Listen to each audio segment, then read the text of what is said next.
अस्सलाम वालेकुम। आज का जो हमारा टॉपिक है वो है स्टैंडर्ड ऑफ मास।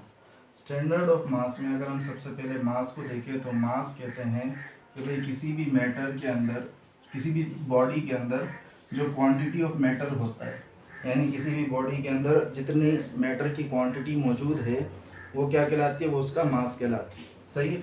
अब मास के लिए जो हम स्टैंडर्ड इस्तेमाल करते हैं वो दरअसल हम किलोग्राम का स्टैंडर्ड इस्तेमाल करते हैं। ये इसका सिस्टम इंटरनेशनल यूनिट होता है और एक ऐसा ही बेस क्वांटिटी भी है मास, जो भी हमने पिछले लेक्चर्स में देखा है इसको।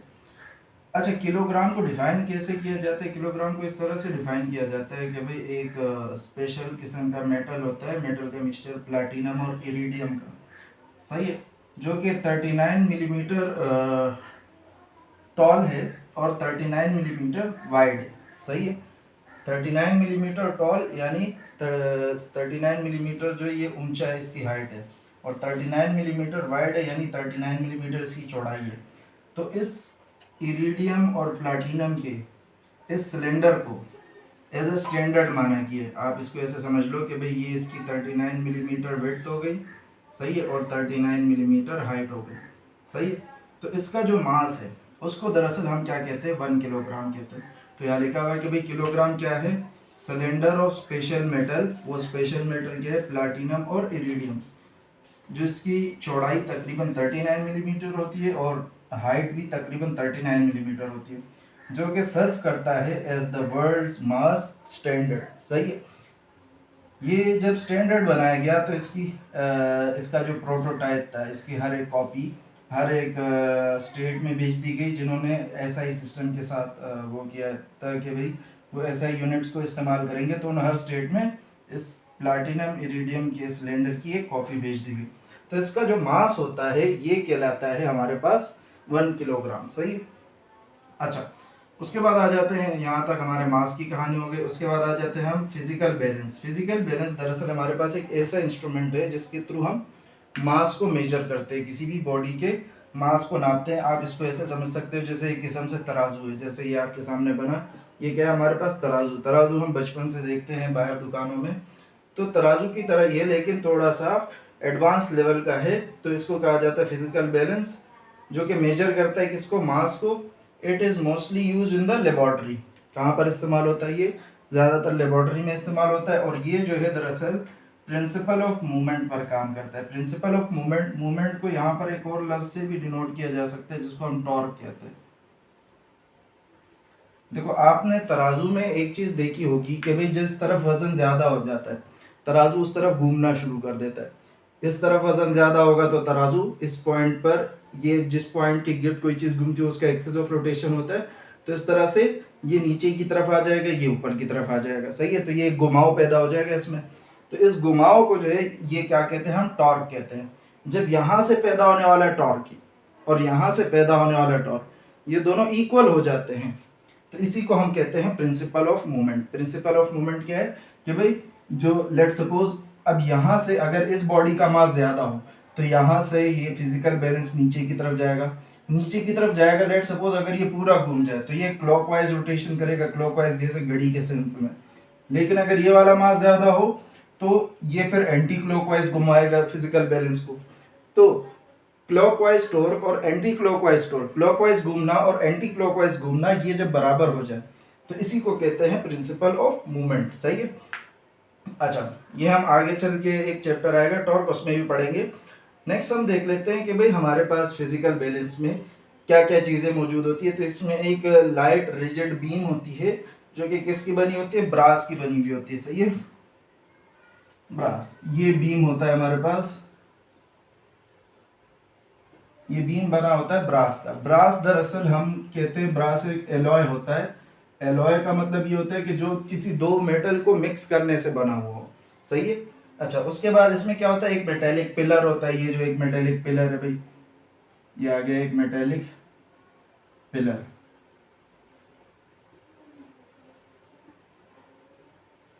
अच्छा, उसके बाद क्या होता है हमारे पास, इसमें एक वुडन बेस होता है, यानी ये आ गया हमारे पास एक वुडन बेस।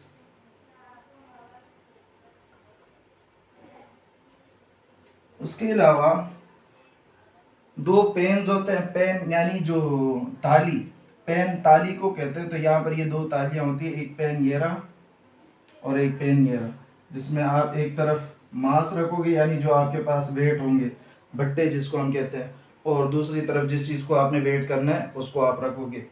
फिर उसके बाद आ जाता है हमारे पास एक मेटेलिक पॉइंटर। मेटेलिक पॉइंटर ये है हमारे पास, ये मेटेलिक पॉइंटर कहलाता है।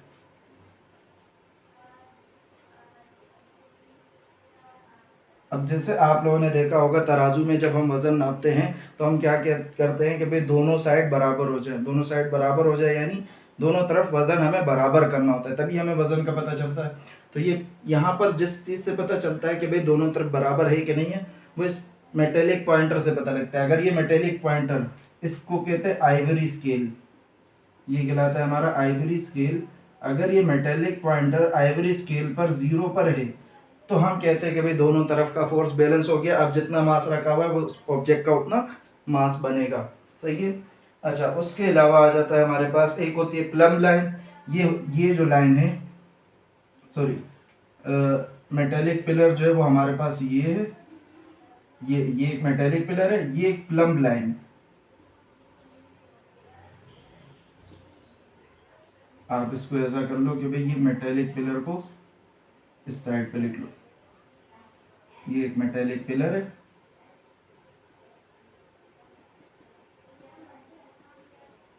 और ये जो दरअसल एक लाइन बनाई हुई है हमने एरो की तरह, ये हमारे पास प्लम लाइन कहलाती है। यहाँ पर हमने लिख दिया प्लम लाइन। ये प्लम लाइन आपको बताती है कि भाई आपका जो ये फिजिकल बैलेंस है ये दरअसल हॉरिजॉन्टल है कि नहीं है, यानी आपका ये जो बेस रखा हुआ है वुडन बेस, ये परफेक्टली हॉरिजॉन्टल है कि नहीं, परफेक्टली सीधा पड़ा हुआ है कि नहीं, कहीं से ऊपर नीचे तो नहीं है। तो अगर कहीं से ऊपर नीचे होगा तो ये प्लम लाइन जो है इस पॉइंटर पर नहीं होगी, यानी यहाँ तो यहाँ से उधर चली जाएगी या तो यहाँ से इधर आ जाएगी, यानी इस लाइन के ऊपर कोइंसाइड नहीं करेगी, इस लाइन के ऊपर प्लम लाइन मिलेगा नहीं। कब? जब ये वुडन बेस एक तरफ से ऊपर दूसरी तरफ से नीचे हो। तो अगर इस तरह का केस होता है कि भाई वुडन बेस एक तरफ से ऊपर एक तरफ से नीचे, यानी जहाँ पर आपने रखा है वो जमीन ही ऐसी है कि भाई जिसकी वजह से ये एक तरफ से ऊपर एक तरफ से नीचे होता है, तो फिर उसके लिए यहाँ पर एक सोल्यूशन है कि भाई यहाँ लगे होते हैं लेवलिंग स्क्रू। अब इस लेवलिंग स्क्रू से आप करते क्या है कि भाई इनकी मदद से आप इसको प्लम लाइन को इस इंडिकेटर यानी इस पॉइंट पर ले आते हैं। अगर ये प्लम लाइन इस पॉइंट से आगे या पीछे चली गई है तो इस लेवलिंग स्क्रू की मदद से आप इस प्लम लाइन को इस पॉइंट पर वापस ला सकते हैं, जिससे पता चलेगा कि भाई ये वुडन बेस जो है ये परफेक्टली हॉरिजॉन्टल है कि नहीं है, सही है। अच्छा, उसके बाद आ जाता है the whole box has leveling screw at the bottom to set it to horizontal. The device is enclosed in a glass box, और इस डिवाइस को एक ग्लास बॉक्स में बंद किया होता है ताकि जो विंड का इफेक्ट होता है, हवा का इफेक्ट होता है इसके ऊपर, हवा भी दबाव डालती है तो हवा का जो इफेक्ट होता है उसको अवॉइड किया जा सके। अच्छा, उसके अलावा हमारे पास ये हो गया फिजिकल बैलेंस। उसके अलावा आ जाता है हमारे पास एक इलेक्ट्रिकल बैलेंस होता है, इलेक्ट्रॉनिक बैलेंस। आजकल जदीद दौर है तो हमारे पास इलेक्ट्रॉनिक बैलेंस है। इलेक्ट्रॉनिक बैलेंस क्या होता है कि भाई वो जो बिजली से चलते हैं। अच्छा, ये इनको डिजिटल मास मीटर भी कहते हैं, इलेक्ट्रॉनिक डिवाइस होते हैं और ये किससे बने होते हैं? इंटीग्रेटेड सर्किट से बने होते हैं। इंटीग्रेटेड सर्किट को हम आईसी भी कहते हैं। आईसी आप ऐसे समझ सकते हो कि भाई ये जो हमारे पास अल्लाह आपका भला करे इलेक्ट्रॉनिक बैलेंस है, इसका अगर आप ऐसे कहो कि भाई ये आईसी इसका ब्रेन होता है। ब्रेन कैसे कि भाई जब इलेक्ट्रॉनिक बैलेंस पे आप क्या करते हो, कोई मास रखते हो तो वो आपको स्क्रीन पर एक वैल्यू दिखाता है जो कि उस ऑब्जेक्ट का मास होता है। अब जो इसको हम कहते हैं कंप्यूटर की ज़बान में कि भाई आपने इनपुट दिया, मास रखा, इनपुट दिया, तो कंप्यूटर ने प्रोसेसिंग करके जैसे ये इसने प्रोसेसिंग करके आपको आउटपुट दिया। तो इसी तरह से हमारे पास यहाँ पर भी होता है। तो आईसीज की मदद से काम हो रहा होता है और आईसी इसका ऐसे है कि भाई जैसे ब्रेन के तौर पर काम कर रहा हूँ। अच्छा, ये जिस प्रिंसिपल पर काम करता है वो प्रिंसिपल क्या है? Balancing the forces. ये करता क्या है? जैसे लेट सपोज ये आपके पास एक इलेक्ट्रिकल बैलेंस है। इस इलेक्ट्रिकल बैलेंस में आप करते क्या हो? सबसे पहले तो इसको 0 पे सेट करते हो कि भाई रीसेट का बटन होता है, उसको दबाया तो उससे ये हो जाता है कि भाई स्क्रीन पर आपको 0 0 वैल्यू नजर आएगी। फिर आप उसके बाद उसके ऊपर मास रखोगे तो मास रखने से क्या होगा कि भाई नीचे की तरफ एक ग्रेविटेशनल फोर्स आएगी, सही है। उस ग्रेविटेशनल फोर्स को ये जो इलेक्ट्रॉनिक बैलेंस होता है ये बैलेंस करता है इलेक्ट्रोमैग्नेटिक फोर्स के थ्रू। सही है। तो इस बैलेंसिंग फोर्स के नतीजे में हमारे पास फिर क्या होता है भाई, मास कैलकुलेट करके ये मशीन खुद ब खुद मास कैलकुलेट करके स्क्रीन पर इसको शो कर देती है। सही है। अच्छा, उसके अलावा आ जाता है हमारे पास the device is turn on and set zero, ये सारी इसकी वर्किंग बताई गई है।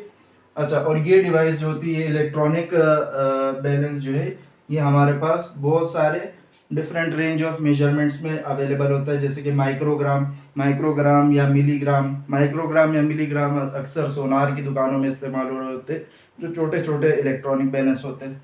उसके अलावा किलोग्राम तक के लिए इलेक्ट्रॉनिक बैलेंस है, जो कि हमारे सब्जी वगैरह की दुकानों में दिखता है या दही वगैरह की दुकानों में, तो वो किलोग्राम वगैरह तक नाप सकता है। सही है। अच्छा,